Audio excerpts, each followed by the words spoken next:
It's a Friday on Jasiri, and that means it's time to turn up the heat. Hot Topics Friday is where we unpack the biggest stories of the week, the ones lighting up your timelines, stirring conversations in taxis, markets, and offices across the country. Today, we're bringing bold opinions, heartfelt truths, and sharp perspectives, because here on Jasiri, your voice matters. So whether it's politics, policies, pop culture, or even personal stories that hit hard, we're not just searching and scratching the surface. We're going deep, asking the hard questions and shining a light on the issues that shape our everyday lives. So whatever you're doing, wherever you're watching us from, at home, at work, on the go, whatever it is, it's Hot Topics Friday, and this is Jasiri, where courage meets conversation. But first, as we like to say now, JAMB took over the headlines this week, and we've been following and discussing the 2025 UTME controversy since the breakdown of results were released, and things have gotten deeper. The Registrar of JAMB held a press conference where he broke down in tears, apologizing to the country, but we'll get into that a little bit.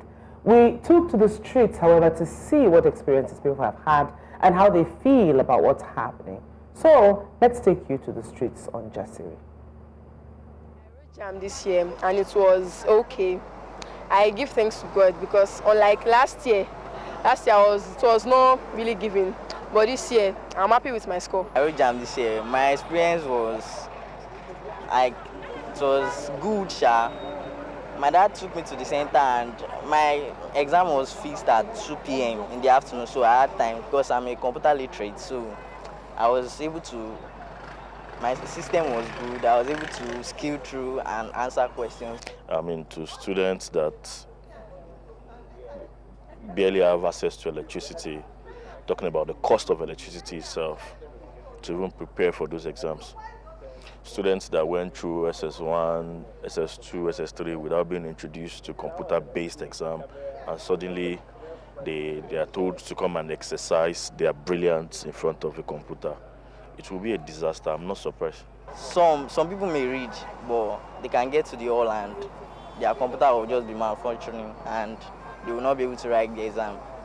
The 6:30 is not really fair, because some people will still be feeling sleepy, because if it's me that they give me 6:30, I'm not sure if I would be able to make it, because 6:30 is like when I'm still sleeping by then. Then the exam itself, you have people that have to be there 6 a.m. when we did leave. So those are some of the things I felt that we can do better.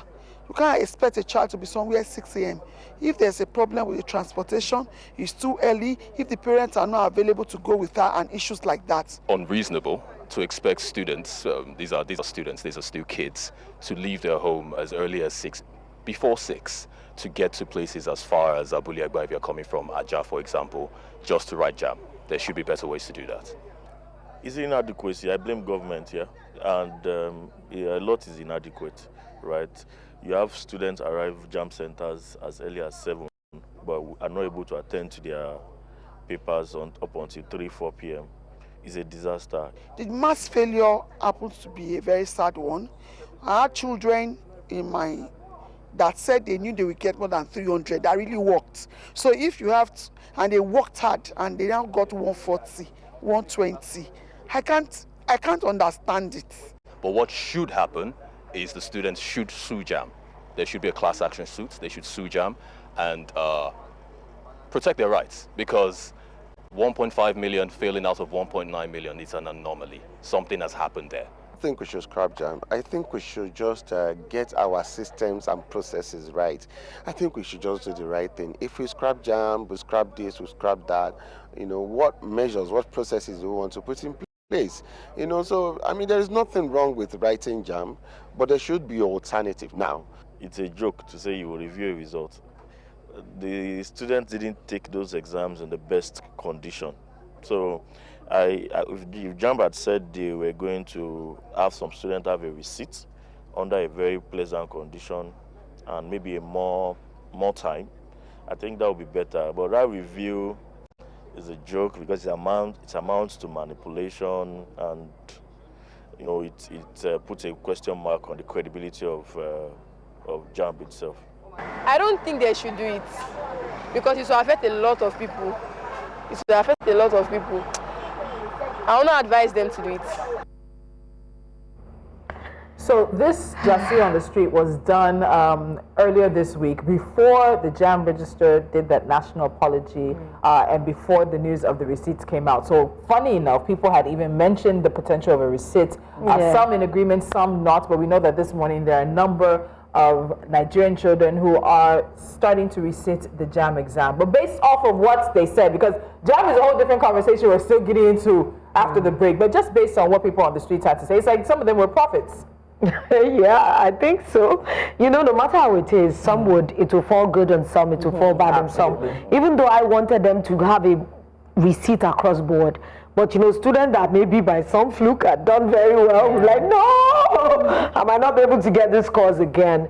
It's a systemic problem, and we need to deal with it so that it doesn't continue. These children need to be exposed to a computer early enough.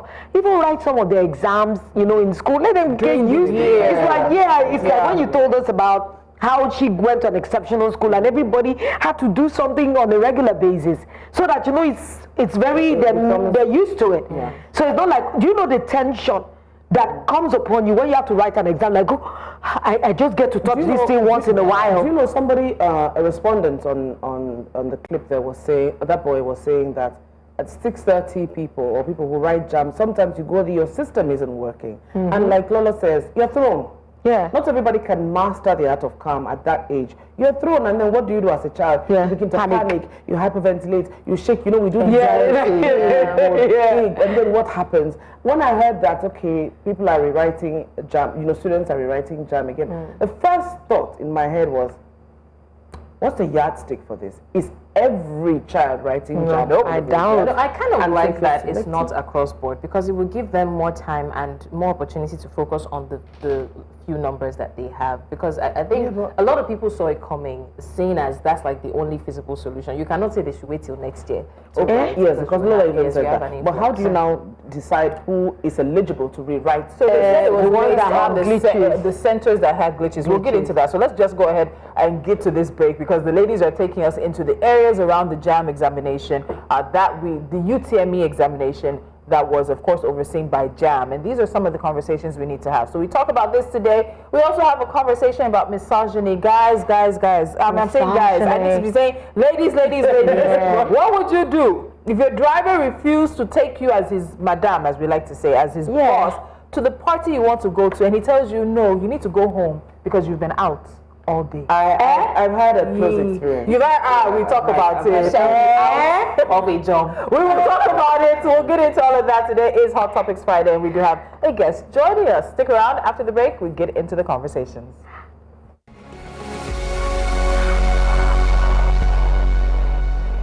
All right, so you're watching Jassi, but now before we get into a story that honestly deserves its own front page, let me introduce our guest. She's a fine girl. You heard that, and you will soon see. But she's a smart, fine girl, which we love to see. She's a man, that thing rhymes now. Come on. So she's a journalist, and she's head of programs for one of Nigeria's leading newspapers. Do we introduce her, or do we allow you to just see her for yourself? Yeah. Let's allow you to see for yourself. A fine girl. Come into her now. Are you a fine girl? Lois Ogunniyi, welcome to Jassi. Oh my God. She's so cute. You know, if I was to make like a Barbie, that is a black Barbie. She's tall, she's graceful. Yes, she's graceful. I'm so proud of your mom, because the way I fawn over her, that's just the way I would do you too. Thank you. But this one has become really mean. All right, okay, Lois. Lois, welcome to the show. Thank you very much. All right, so I'm sure you're ready for this, so let's dig in. What else could we start with aside from JAMB? Because this year's UTME didn't just shake the table, it turned it over. Imagine registering for the most important exam of your teenage years. You show up, you give it your best shot, and then you're being told your results are botched because of technical errors. Errors so big, even the JAMB registrar broke down in tears on national television. That's right. On Wednesday, Professor Ishaq Oloyede, Registrar of JAMB, offered a tearful apology to about 380,000 candidates whose results were distorted due to what he called a service provider failure.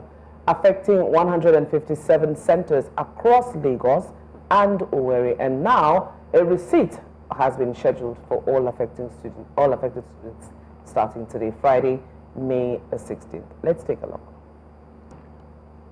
The explanation I've given as the truth on this matter. I apologize and take full responsibility, not just in words.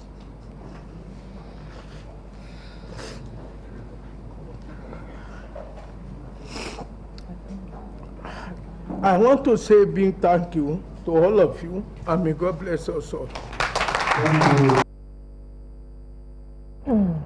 They had to blessings. Okay, so let's put some numbers to this heartbreak. Now, over 1.94 million candidates sat for the exam, but only 420,415 scored above 200, and that's just 22% pass. Now, even more alarming, only 0.63% scored above 300 and less than 0.3% cracked 320. This year, over 983,000 scored between 166 and 199, while 488,000 fell between 140 and 159. And yes, there were 2,031 candidates who scored below 100. Let's not forget the 40,000 underage candidates who were allowed to sit. Only 467 of them made it past the bar set for exemptional ability. So what are we really dealing with? Is this just about one technical glitch, or are we facing a much deeper rot in our education system? I am totally mortified, but this is the big question. Yesterday, we just touched, on the updates. But let's look at JAMB's official statements regarding the situation now. I'm honestly trying to hold myself when I see what the government body that had an entire year to prepare for a national critical exam that could determine the future of almost 2 million young Nigerians had to say. Man proposes, but God disposes. Honestly, let's talk about it. Because if we don't hold systems like this accountable, the same circle will just continue, year after year, time after time. I'll have to beg TAB to please read it, because if I continue, I would say something I shouldn't, because I have a child who was personally affected. All right, so JAMB wrote, man proposes, God disposes. It has been established that a technical glitch affected 157 centers out of the 887 centers in the 2025 UTME. This was basically responsible for the general low performance of the candidates scheduled to sit the examination in those centers. As such, all the affected candidates will be contacted to reprint their examination slips towards retaking their exams starting from 16th of May 2025. Before we start talking, and I said we're going to dig into this today, so there's no time limit on this conversation. Let's take some reactions first. Yeah. At JAMB, I've been waiting patiently for you to explain to Nigerians what exactly is the glitch and how did that glitch mostly affect the Southeast. You can't just say glitches without elaborate explanation of the exact glitch that happened. At JAMB, tell us exactly what was the glitch. What do you mean by man proposes, God disposes? God made 387,000 fail their examinations. God is now responsible for your failure to conduct exams? Or did you propose for the students to pass, but God made them fail? If so, why bother rescheduling the exams since God wants them to fail? I like that. When you spiritualize everything, it deflects accountability. God embodies excellence, not incompetence. Woo! This post should have expressed genuine remorse for the emotional and financial harm caused to candidates with an unreserved apology. Instead, it frames the situation as a miraculous intervention, masking your shortcomings. This is sophisticated nonsense, and it's unacceptable. People are not happy. How do you apologize to the dead? A young girl in Lagos took her own life, a tragedy tied to the despair of a poor UTME result. Now we find out that a technical glitch affected 157 JAMB centers. A failure JAMB admits was responsible for low performances across those locations. Just imagine, what if an adult reveals that this girl was a victim, an audit rather, reveals that this girl was a victim of JAMB's incompetence? What if she died not because she failed, but because the system failed her? How does JAMB bring her back to life? Let's hold on some of the other comments for now. Lois, I'll come to you straight. This has been literally the biggest conversation, and it's very difficult for you to unseat insecurity conversations in Nigeria, but this really has unseated them. He's apologizing. He says he takes full responsibility. We're hearing it has something to do with a system called CAD, and it affected. I have numbers, but what do you think? No, I think from the top of my head, actually, I believe there was a network glitch because every Nigerian has been experiencing some data interference for like 2 weeks with the network providers without explanation. That said, I think Professor Oloyede needs to either retire or shuffle his team. This is not the first time JAMB is having a glitch. 2 years ago, it was JAMB's forgery with Mesoma and the scores. They fixed that a year after. We come back another year, we're having something. Then they'll fix this next year. Another thing will happen the following year. We cannot keep having that. So I think, I mean, it's obvious. I don't know, something needs to happen in that group. Professor Oloyede or his team, someone has to go. Should be disposed. But do you think that JAMB has run its course? No. Maybe I like JAMB. I like the fact that I like the fact that we look forward to it. I mean, my elder brothers wrote like 3, and every time. Why are you asking your family? He's going to be watching this, but you look forward to it. There's some sort of preparation. There was something called JAMB lessons. So it created like a culture of what you're looking forward to. So I don't think it should go, but I think the system needs to change. Before we get into some of the problems, I think one of the problems is the CBT centers. There are not enough CBT centers. When this started, there was something called computer centers where people go to browse. Yes, and most of them cafes. Yes, and most of them were converted to CBT centers. But with the rate of the economy, most of those systems are bad, and the government is not creating. I think the most CBT center we have 1,000 systems. So now what they're saying is that because a lot of the CBT centers are even privately owned, I've heard that there's a proposal for there to be at least one CBT center in every local government. That's 774 local governments. More money, more education.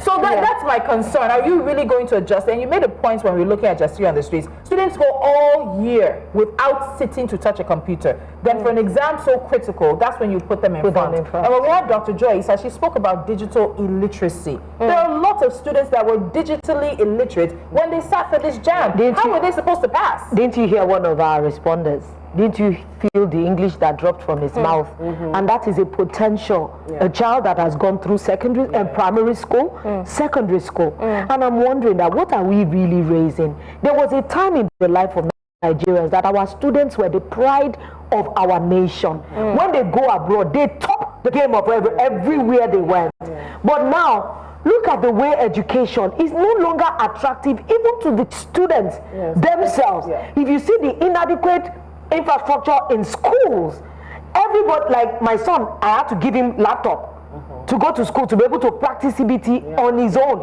It was this system. I said, no, go to your school. There will be parents who cannot afford a laptop. How do they prepare for this exam? He said they'll take turns, everybody goes to the computer library or something. I said, go take your turn.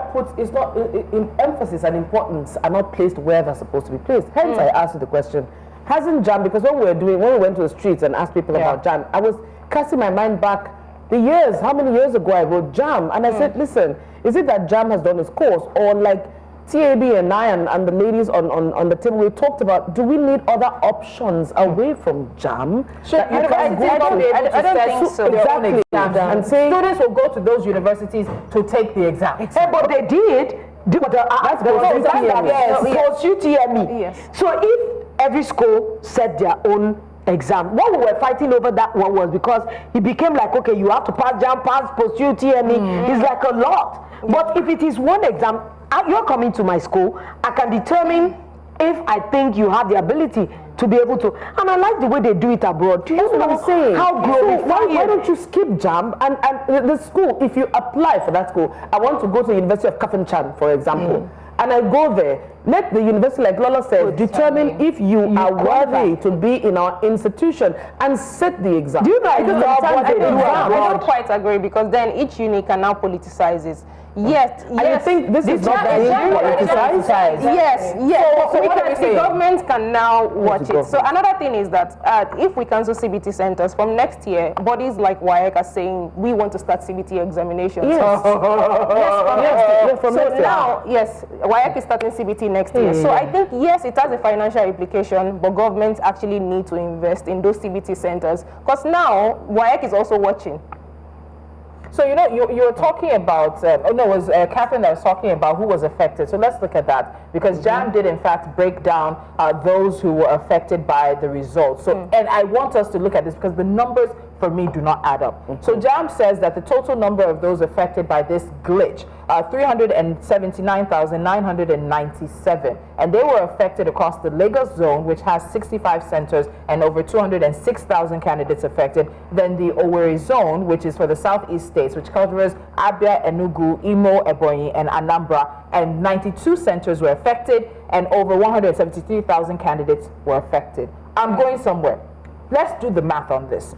If we had over 1.5 million candidates that scored below 200, and JAMB is saying only 379,997 candidates were traced to this service provider error. When you remove that number, you still are left with 1,120,003 candidates that still failed. So even if you remove this 379 some, therefore the rest of the people that failed because what is the probability of? Is it not a JAMB? What is the rest of them fail? Exactly. What is the probability of? They should do their graph. So police cannot account for the total failure rate. But everything we cannot.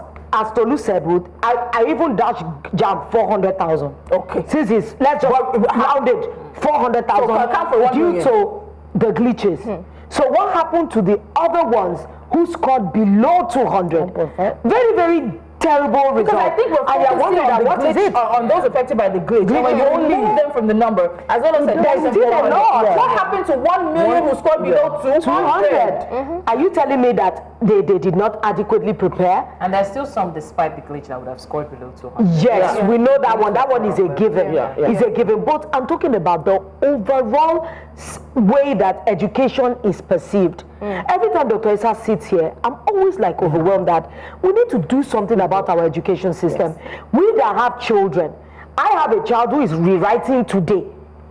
I would have even thought that, okay, I was of the opinion that, okay, all this thing came out last week. And you know, my son, when I called him and said that, Mommy, I was a bit worried when you didn't broach the subject with me. I knew something was wrong. That means it was already on his mind. Imagine the rest of the children. Where is the adequate preparation? If the children no longer feel the value or the weight of education. I remember how we came towards JAMB. It was like, wow, this is the monumental exam I have to take. Coming of age. That will totally change my time. I know how my mother fed me in the morning. How my sister took me, how they pour oil on my head, and I went into that exam with my pencil and my biro in 2 hands with ruler. You know, they'll give you all those things, and I could feel the anticipation, like, oh, this is about my future. But you were there at one of the centers. The students do not even. She said those 3 boys outside smoking behind me. I cannot forget it. I mean, that white behind me. Again, right? And this is why that question is very relevant, because just like NYSC program, if they're not fully equipped and they're not willing to be prepared for it, then I think that maybe it has served its cause. Because I remember mine was CBT, and the truth is, it was 50% preparation, 50% prayer. Because we weren't sure whose system, you were just one click away from destroying your entire work. Because you don't know, you're not familiar with computers, you don't use it often. So you just go there and like press this, press that. What if you mistakenly press delete? So our prayer was, God, may I not press delete on my. So that tension alone is something. Do you get? So honestly. So let me ask this. So the National Association of Nigerian Students released a statement demanding the demanded the resignation of the JAMB registrar, describing the errors as a damning indictment of the institution's incompetence. The Obedient Movement has also called for the JAMB registrar's resignation. Now let's see if we can hear or take a look at what Peter Obi and Obi Ezekwesili, who is a former Minister of Education, correct, had to say about this. Let's look at their tweets and then we'll talk. Is it his resignation? Peter Obi has a bit of a long one, so just take some highlights. Let's not make glitches become a national crisis. And I recently watched a heartfelt press conference delivered by the JAMB Registrar Professor Ishaq Oloyede, in which he acknowledged that technical glitches had affected the recently released JAMB results, impacting 379,997 candidates. His open admission of fault and the expression of deep remorse stand out as a rare but commendable display of accountability in our public institutions. But it raises a very concerning issue on glitches and the grave havoc it creates in our country, even in critical institutions like JAMB. While JAMB's swift response and willingness to own up to its shortcomings are worthy of recognition, the incident has brought to light a far more troubling reality, the persistent fragility of our institutional systems. Then he goes on to talk about the emotional and psychological toll on students and parents as well. Let's move to what Obi Ezekwesili said so we can continue. I think we have Obi Ezekwesili. There was a miserror there. Even we were having technical glitches. I'm telling you. But is it a resignation conversation we should be having now? Yes and no. So I'm very careful about cancel culture, and no, because Professor Oloyede has done exceptionally well from his from Uniloring, from his history as being a VC, this and that. Do I think he can handle the education system? Yes. His trajectory has shown that. But that's why when I was mentioning about resignation, I said maybe he or his team, someone needs to be held accountable. I think he's actually competent, but something is missing in JAMB. They are fixing one issue per time.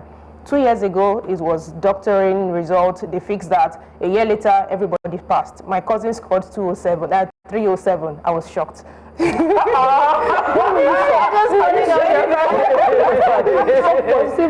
didn't read, but she's quite smart. Yes. There you go. That's what I was saying. She didn't when read. I said my daughter didn't study last year there was like an exceptional, percentage of people that passed. Yeah, 2024 has been one of the better years. Yeah, better years. We had in their school they had 2, 3 was what we're scoring. A year later, we have another problem. Next year, don't know what's coming. Good luck to the new guys that are going to ride next year, because they're going to solve this. But I think most of this problem, like city centers, is what JAMB should have picked and pointed to the government. So if JAMB themselves have been yelling, we need more CBT centers, people will say, they've been talking, they've been saying this. But we've not seen that from JAMB. But you also know that if we're clamoring, if we're talking about the need for more CBT centers, it takes us. It's like trying to string the Titanic to make a change. Okay, we need more CBT centers. You must start shouting this like 4 years down, like 4 years in advance. They've had time. About a yearly exam. Yeah. So I like that you guys are talking yearly. Let's look at some of the data. I come with data. We don't talk off the, talk in the north. 2021, 1.3 million candidates sat for JAMB. Of the results that were released, only 168,000, or about 12.85%, scored above 200, while 1.4 million, 87%, scored below 200.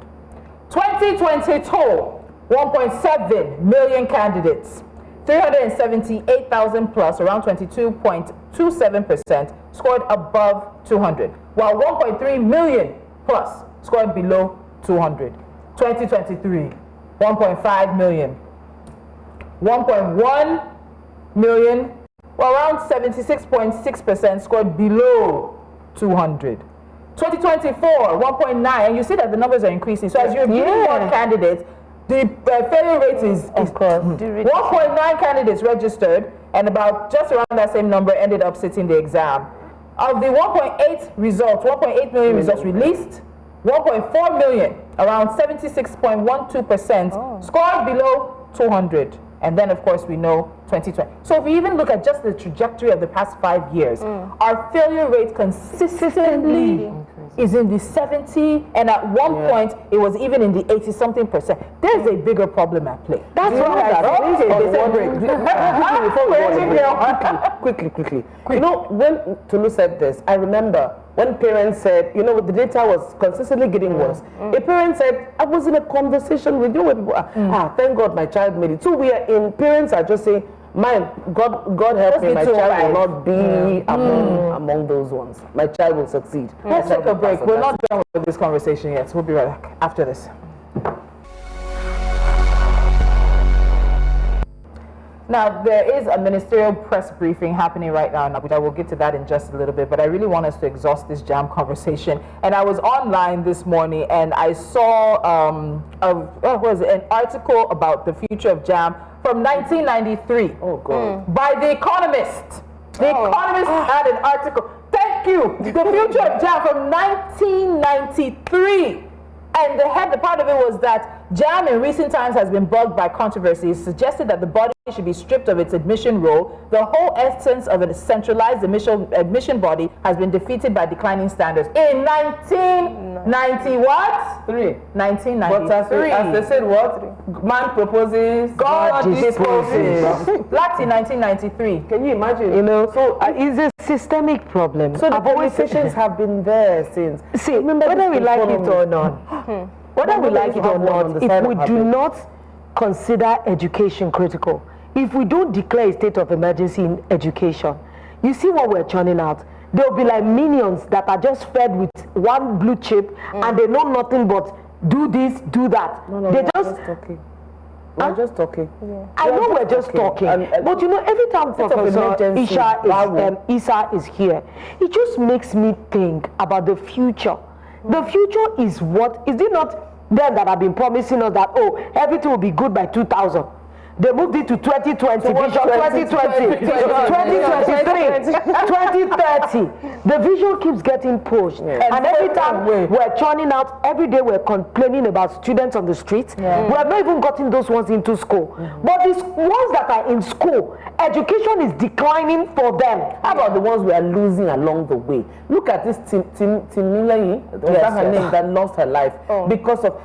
Listen, we're talking about this. We also have to remember the societal pressure, the family pressure, whatever pressure, there is pressure. A 19-year-old, do you know what it takes for someone to decide to kill themselves and you succeed? Yes. I couldn't if I wanted to. No, we have a crisis in our I spoke to a parent on that, and the parents actually admitted that, there's pressure on the kids. Some parents will tell their kids, I only have money for this one time. If you fail this one time, you're done. You're this, you're that. And you'll go and learn work. Yes. So we make it look like a punishment to go and learn work, which is actually entrepreneurial. So there is fair, there is not, take your time. There is for the child to have killed herself, it's not just on the body. We don't know what the family is like. All right. Finally, before we go to the ministerial briefing, I just want us to look at Alex Onyia's tweet. He's the CEO of Educare, and he raised questions because you've acknowledged the errors that JAMB has had. You said you're resitting. You had the press conference on Wednesday. Resitting started on Friday. You said he was there. He was supposed to be there at 6:30. Yes, at 6:30. And this is also in the middle of WAEC. They also acknowledged that they spoke to WAEC as an examination body for West Africa to give some space and time. We never heard anything from WAEC. But basically what Alex was saying is he was raising issues around the timing of the receipts. That why are we doing it now? Have you given these children an opportunity and time, even mental space to be able to breathe? He talks about tomorrow's JAMB receipt exam is quite confusing. WAEC has not made an official statement regarding tomorrow's Greek music exam shift yet. People living in faraway places that need to travel are also confused. Some obviously can't travel. What is now their fate? Some don't even have transport money and need to save up. Because a lot of people, this free JAMB exam, free JAMB registration or WAEC registration does a lot for many, many people. And then he said, I strongly feel that at least 2 weeks is needed for these students to prepare physically and psychologically. Let's take Obi Ezekwesili's tweet and then we'll wrap up on this and take you very briefly to the ministerial briefing. former minister, Obi Ezekwesili, says, are affected candidates truly expected to retake their JAMB examination tomorrow? I saw a message from a distressed candidate that JAMB did not give them sufficient heads up. Could JAMB HQ please reconsider this rush to do a resit? What happened requires thoughtful next steps, planning to avoid layering a new fiasco upon the affected candidates are so deserving of our empathy. Them, their families, the nation, and I'm I am anxious because I hope nothing goes wrong. Yes, because even today, I had to call my sons are in boarding school. I had to call his housemaster at 5:30 in the morning because he would need to go to the JAMB center and he couldn't come home for us to make adequate preparation for him to go. I think it's just rushed. They need a little time to breathe. I've not even told him about his result. So parents are even holding back their children's result because they're writing JAMB. So there's a lot of, at least a week. I think at least a week. At least let's have a breather. And not just because of the children. You need to prepare. Be sure nothing goes wrong. I think we need to echo to these bodies that this is the future of the nation. If you are messing education up at such a critical point in time, it shows that. And they said it's God's responsibility now. JAMB is not going to live down that topic. JAMB is not going to live that down. All right, let's quickly go to the ministerial press briefing. I believe it is the Minister of Works, Dave Umahi, who is speaking. We'll look at what he's saying for a few moments. And then we have that, guys, my driver says I need to go home. I've been out all day. We must talk about it.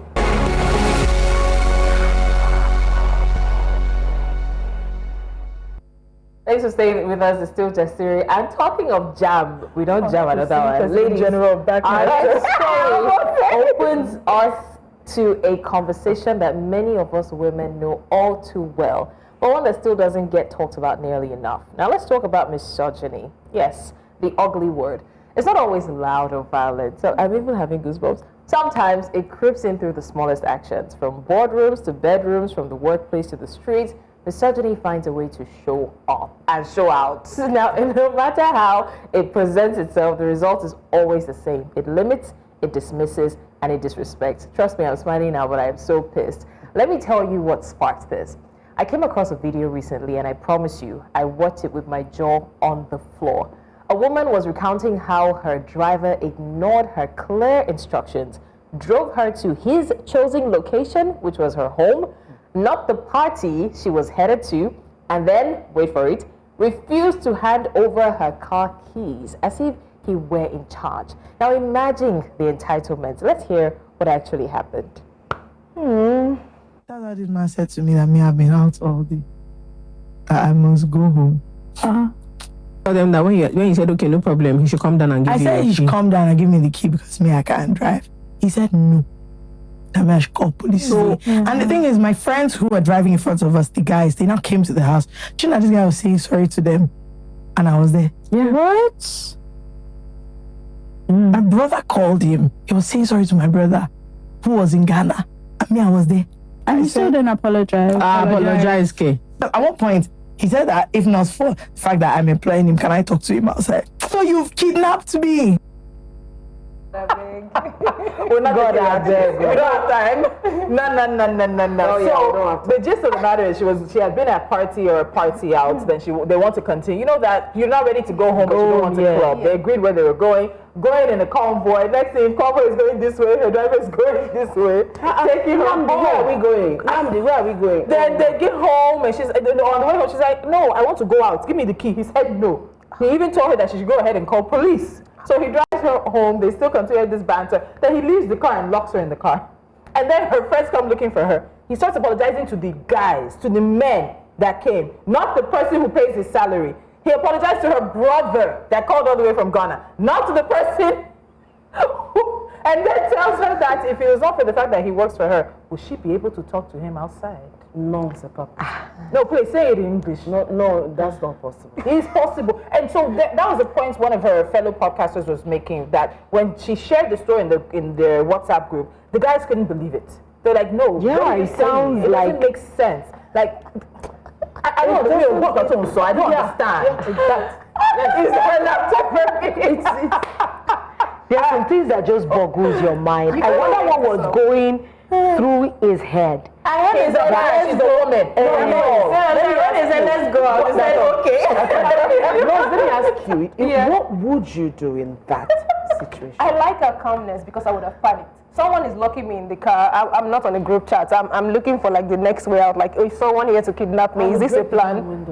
If I don't use rope to ties, I'm sorry, I'm violent. Yes, like that. that's a situation of when violence must take place. No, honestly, I'm violent like that. If you don't choke, if I don't use rope to tie your neck until you park the car, then we'll now call the police. I will press charges. Armed robbery, kidnapping. Yes. Like, that's the height of disrespect. Are you joking? Honestly, this driver's disrespecting because I'm sure everybody, I know today is not that day. I think we all need to recount our worst experiences of drivers because this one sounds like too good to be true. Have you seen a driver that is playing two people? Oh my God, that's a story for another day. You said you had a similar experience. Yeah, I mean, I had a driver probably because I'm petite, you know, and you know, I don't know. I'm quite unassuming. Day or day, just let's work together in harmony. Don't let me talk too much. And so probably the driver felt this small madam. I've even had it with nannies when you know I was still.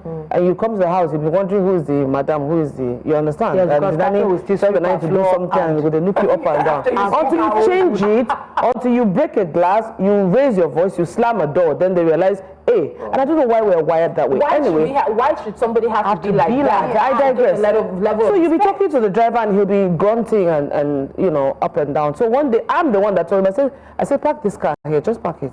And he parked and I came down, you know, it was a busy road, that Lekki Express.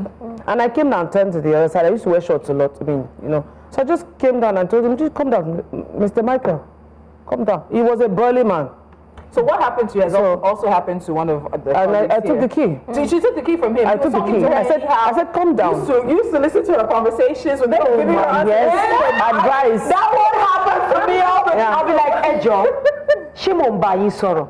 What does that mean? Am I talking to you? Imagine I'm on a phone call and you are having conversation with me and it's like, madam, can you touch your down? Like, at first I'll look out of the window that did I just hear So there's a part of the conversation we need to have that are some of these reactions solely because women or also just people that don't know boundaries. They don't know boundaries. But what clearly happened here, for him to be apologizing to her friends, her male friends, and her brother who called, it's clearly very misogyny. He's doing that job just because he has to. That's his choice. He wouldn't be working with a woman. He wouldn't be driving a woman because he doesn't believe that a woman is entitled to be telling. So every time she says, let's go here, let's go there. No, he might be he might be in love with I don't like it. It might be to come every time you go to parties, I watch other men interact with you. And this is supposed to be mine. Put your hands out. No, stop. It's all right. You'd be like, I stay with Like, what the hell? Oh my God. People, do you know such strange things happen? Yes. That they're in love with you or they're in love. This actually sounds like what an Igbo man would do.